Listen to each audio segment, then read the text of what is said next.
The Project 1, 2, 3, 4 Ovod-class corvette, aka Nanuchka-class, is one of the few Soviet-Russian surface combatants which gained real combat experience since the Second World War. Ovod means horsefly. Yes, its combat performance is not brilliant, but this small, noisy, and annoying vessel deserves its name. Now, we are investigating the Project 1, 2, 3, 4 Ovod-class, the pain in the neck for the NATO surface fleets. Please don't forget to subscribe to our channel before we start, and give us a thumbs up if you like our video. To be notified of our new video, please click the bell button. Also, you can now click the join button to support our channel.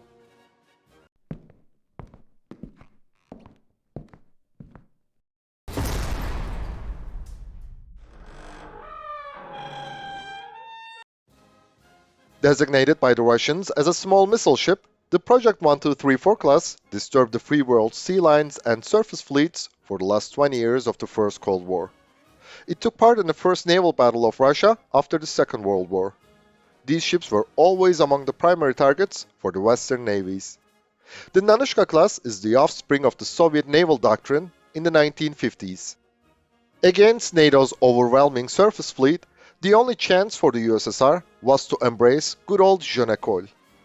In a possible Third World War, the cruisers and submarines would act as commerce raiders in the open sea, while the small vessels would defend the coastal areas. So, the USSR began the construction of the Project 183R class missile boats in 1956, whose NATO reporting name is Komar-class.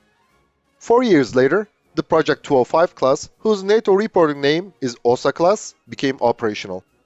Yet, these boats did not have sufficient defensive armament, and they were only effective near coastal waters.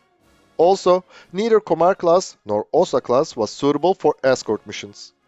So, in 1958, the Soviet Navy began to seek a new surface combatant which would protect the sea lines, guard convoys, fight against enemy surface ships, and attack enemy's merchant ships.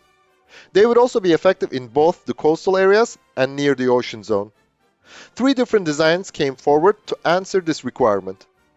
2 of them were the missile-equipped variants of the Project 50 class and Project 156 class frigates, whose NATO reporting names are Riga-class and Petya-class respectively. But the hulls of these ships were too narrow to be fitted with the big Soviet anti-ship missile of that time. The third design, called Project 901, was small, and it had both anti-ship and air defense missiles. The Soviet Navy was eager to have 16 Project 901 class boats between 1959 and 1965. But due to delays in the development of the air defense missile system, Moscow cancelled the plan in 1961. At the same time, the Soviet Navy refused the new 1,100-ton Project 902 class ships because it was too heavy. In 1965, the USSR tasked the Almaz Central Design Bureau to develop a new missile boat called the Project 1, 2, 3, 4 class. It would have 6 anti-ship missiles, 1 air defense system, and 1 57mm twin-barrel AK-725 gun, as well as electronic warfare gear. Together with their fire control radars, these weapon systems and other electronics made the boat heavier than the initial plan. So now, the new vessel was not a large missile cutter, which means missile boat, but a small missile ship, which means corvette. The first Nanuchka-class corvette, Buya, was laid down in 1967, launched in 1968, and commissioned in 1970. The ship's hull is made of steel and its superstructure aluminum-magnesium alloy. The Nanuchka class is a high-sea surface combatant, and it has 10-day endurance. Yet, the seaworthiness of the ship is low. The corvette has enough controllability on the wave at the bow heading angles, but at the aft heading angles, controlling the rudder is difficult, which causes roll and large yaw. Its stability is low in high seas, which increases the risk of capsizing ships in a storm. At speeds of over 14 knots, the spraying water can reach the wheelhouse roof. In the harsh sea conditions, the Nanuchka class cannot effectively use its air defense missiles and gun. The Nanuchka class has 2 engine rooms located in the bow and stern. There are 2 engines in the bow, which provide power for the side shafts. The single engine in the aft operates the middle propeller. Although the officials declared the maximum speed of the corvette as 35 knots, the Nanuchka class has proven many times that it can reach a full speed of 37 to 38 knots. Algeria and Russia are the current users of the corvette, while Indian and Libyan vessels are no longer in active service. The complement of the first variant of the ship, Nanuchka I class, was 60 people. The corvette had a length of 59.3 meters, a beam of 11.8 meters, and a draught of 3.02 meters. Its fully loaded displacement was 670 tons, while its standard displacement was 580 tons. Three 10,000 horsepower M507A diesel engines provide a top speed of 35 knots. The ship could reach a range of 3,400 nautical miles with an economical speed of 12 knots and a range of 415 nautical miles at a speed of 30 knots. The armament of the Nanuchka I class consisted of 6 P-120 Malakhit anti-ship missiles, one twin-arm ZIF-122 launcher for the 4K-33 Osa-M air defense missiles, and one 57mm twin-barrel AK-725 gun. All Nanuchka I class corvettes are decommissioned. The downgraded export variant of the ship is the Project 1234E class, whose NATO reporting name is Nanuchka II class. Different from Soviet versions, this corvette has a fully loaded displacement of 675 tons and a 49-person crew. The Nanuchka II class, which has three 8,600 horsepower M507 diesel engines, carries 4 P-20 anti-ship missiles, whose NATO reporting name is SSN-2 Styx. The Algerian Saleh Reis corvette of this class is modernized and fitted with 8 3M24 Uran missiles, whose NATO reporting name is SSN-25 Switchblade, one AK-630M close-in weapon system, and PK-16 decoy launchers. Similarly, the Russian Navy's Nanuchka III class corvette, Smerch, now has 8 3M24 Uran missiles instead of the P-120s. The Nanuchka III is the given NATO reporting name of the Project 12341 class. In the early 1970s, the Soviet Navy demanded some improvements on the ship, which paved the way for the development of this variant. The main differences of this model were the replacement of the AK-725 with the 76mm single-barrel AK-176 and adding one AK-630M close-in weapon system. Also, the Black Sea Fleet's Nanuchka I class corvettes, which has no bakery, were serving in the Mediterranean. During their long cruises, the bread supply was a problem, so a bakery was added to the Nanuchka III class. The first corvette of this variant, Uran, was laid down in 1975 and launched and commissioned in 1977. Different from their predecessor, this model has a maximum range of 6,480 kilometers, in other words, 3,500 nautical miles. Its complement is 64 people. The fully loaded displacement of the Nanuchka III class is 730 tons. Only one Project 12347 class corvette, Nakat, was built. The NATO reporting name of this variant is Nanuchka IV class. She was used as a test platform of the P-800 Oniks anti-ship missiles, whose NATO reporting name is SSN-26 Strobile. Nakat was decommissioned in 2012.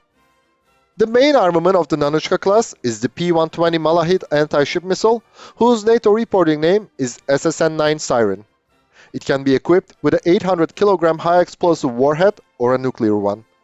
The missile has a maximum speed of Mach 0.9 and a maximum range of 150 kilometers. The export variant, the Nanuchka II class, has the P-20 missiles, which has a range of 40 kilometers, a 513 kg hollow charge high-explosive warhead, and a maximum speed of Mach 0.9. The sea-skimming 3M24 Uran missiles of the Algerian Saleh Reis and Russian Smerch corvettes have a range of 130 kilometers, a 145 kg high-explosive warhead, and a maximum speed of Mach 0.88.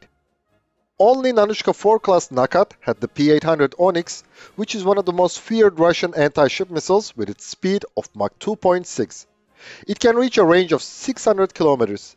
The Oniks has a 300 kg warhead. The Nanuchka class carries 24 K-33 Osa-M short-range air defense missiles, which is also effective against surface targets. Its NATO reporting name is SAN-4 Gecko. The corvette can fire 2 missiles in a minute. The reloading time of the system is about 5 minutes. The 4K-33 has a 19 kg high-explosive fragmentation warhead. The missile can reach a maximum speed of Mach 2.35. Its maximum effective range is 10 kilometers and its maximum effective altitude is 7,000 meters. The Nanuchka 1 and 2 classes have one 57mm twin-barreled AK-725 gun with the semi-automatic and full automatic fire mode. The rate of fire is 120 rounds per minute for each barrel. Its effective range is 12,700 meters. The Nanuchka III and 4 classes have one 76mm single-barrel AK-176 gun.